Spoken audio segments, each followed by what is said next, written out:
Good evening. Welcome to Pierce Chapel's Midweek Refuel. We're glad to have you with us tonight. Our actual facilities are located in Midland, Georgia, in the Columbus area. But during this pandemic, our church is wherever you are. I'm Donna Pounds, and I'm the choir director, and I'd like to welcome you to my home that we affectionately call the Piney Woods. It's not unusual to witness a deer family, some squirrels, some turkeys, an occasional cat, often a raccoon, at night an armadillo, and even a slithery snake in this yard. I love my home and every single animal that I see, except maybe those slithery guests. My daddy loved this place too. He was a country boy. And if you know anything about me, you know I was a daddy's girl. Now don't read anything into that. I was a mama's girl too. Some of you heard Lynn say at Mama's Celebration of Life service that when I needed wisdom, I sought Mama's advice. And when I needed comfort, I sought Daddy's arms. Daddy and Mama each had their unique gifts.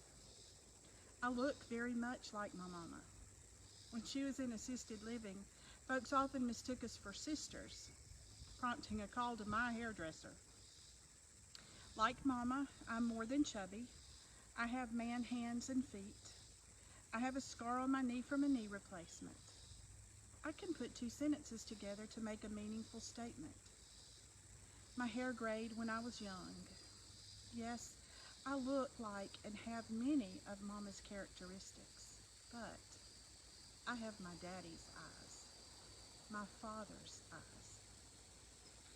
Daddy taught me to love, value, and respect animals. Randy gave me my little beagle Maggie just a few weeks before Daddy died, and Daddy was able to meet her and pet her and be comforted by her. When she chases a squirrel, I feel Daddy's approval and presence in a very tangible way. Daddy also taught me about gentleness. He taught me how to cook a roast fitting to eat. And Daddy taught me the value of silence. Daddy listened way more than people recognized. When I was struggling with something, instead of calling and saying, "What's going on?" he'd call and say, "I cooked too much bacon for breakfast. Want me to make you a sandwich and you can come eat lunch with me?" Or he'd say, "I need to go see a man about a dog. Can you ride with me?" The dog he was going to see about might have been an actual hunt for a pet.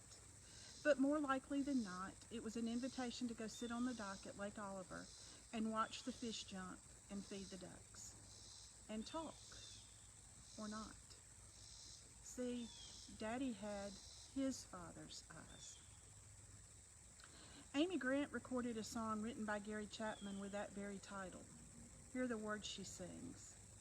I may not be every mother's dream for her little girl, and my face may not grace the mind of everyone in the world. But that's all right, as long as I can have one wish, I pray. When people look inside my life, I want to hear them say, she's got her father's eyes. Eyes that find the good in things when good is not around.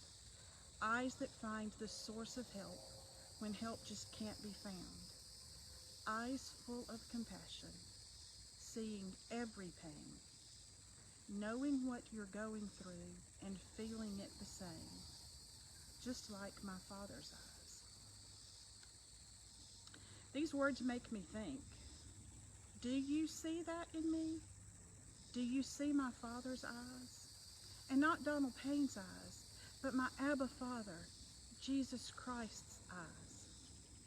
Do I find the good in things when good is not around? Am I a source of help when help can't be found? Am I compassionate? Do I see your pain?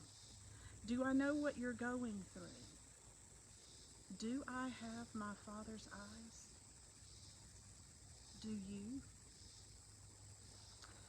There's some scriptures that speak to this very implicitly.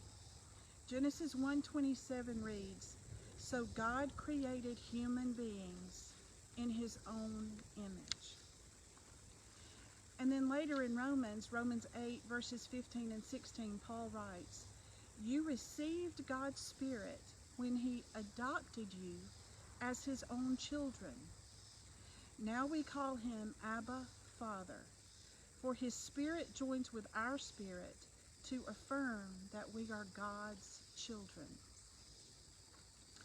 And then finally, again, Paul writes, this time to the church at Galatia, in chapter 4, verses 6 and 7. Because we are His children, God has sent the Spirit of His Son into our hearts, prompting us to call out, Abba, Father. Now you are God's own child.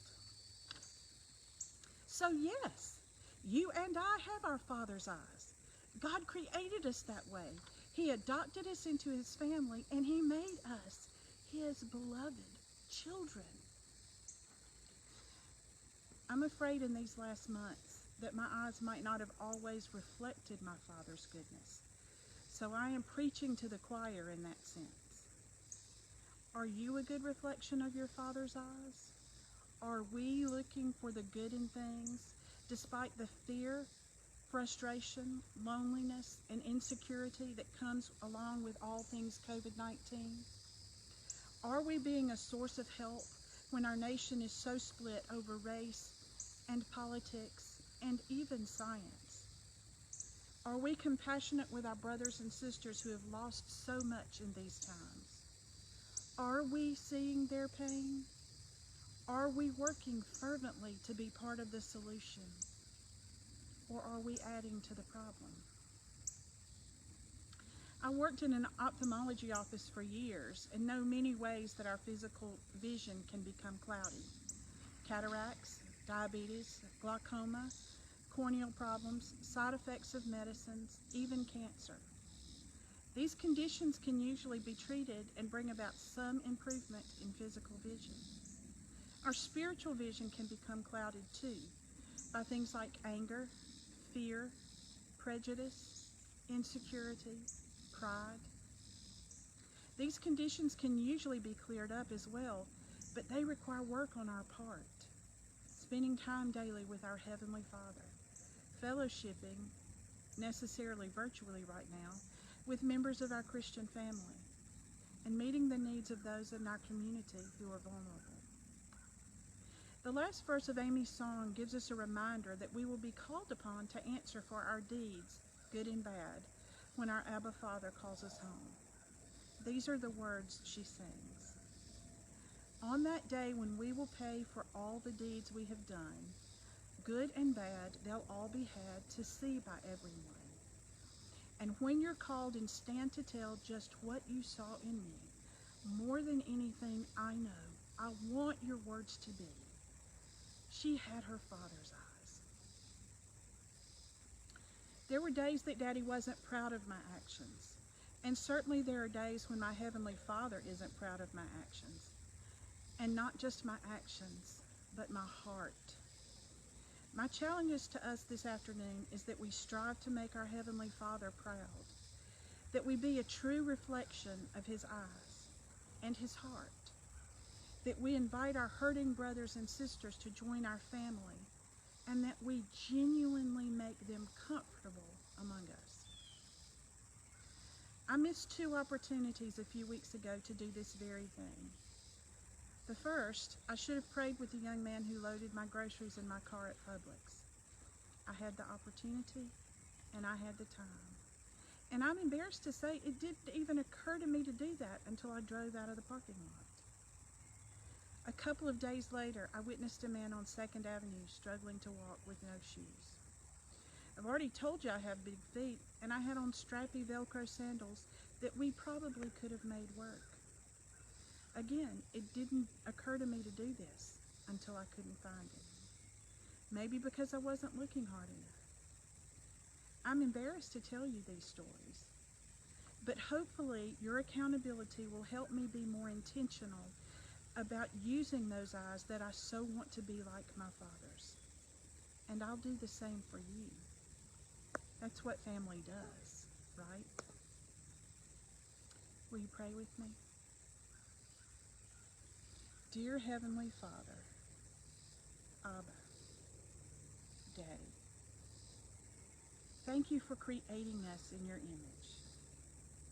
Thank you for adopting us and making us your children. Thank you for your patience with us when our actions or lack thereof disappoint you. Make us bold, Abba Father, so that the people we interact with will see your reflection in our eyes and in our heart. Help our vision be clear, just like yours, Father, just like our Father's eyes. Amen. We hope you'll tune in with us Sunday morning at 10 o'clock, either here on Facebook Live or on our YouTube channel for our Love Stream Sunday morning service. Have a great afternoon.